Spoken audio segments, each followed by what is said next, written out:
नमस्कार भावांनो, स्वागत आहे तुम्हा सर्वांचं पुन्हा एकदा आपल्या एक मिनी ब्लॉगमध्ये. तर भावांनो 8 वर्षानंतर मी माझ्या गावच्या यात्रेला आलो होतो आणि माझ्या बायकोची पहिलीच यात्रा होती माझ्या गावची. त्यामुळे बायकोला घेऊन आलो होतो. यात्रा बोललो तर आपल्या घरी पाहुणे-रावळे तर येणारच. त्यामुळे आपल्याला लागणार होते पत्रावळे. त्यामुळे पत्रावळे आणण्यासाठी वडूजला गेलो. वडूजवरून पत्रावळे घेऊन आलो. घेऊन आल्यानंतर मंदिरात आम्ही सहपरिवार आलो.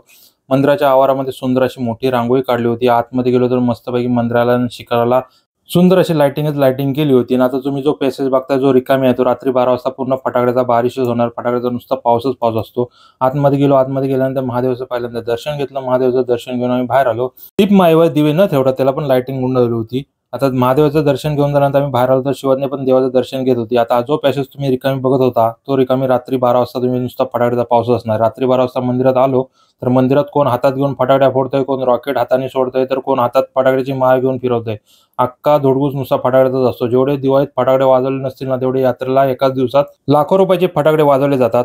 आता 11:45 वाजले होते आणि 11:45 वाजता पालखी बरोबर मंदिराच्या आवारात आली होती पळण्यासाठी. आता 11:45 वाजले होते आणि 12 वाजायला फक्त 15 मिनिटच होते. तोपर्यंत गोंधळबुवा आपला गोंधळ साजरा करत होते. त्यांची आरती पूजा चालली होती.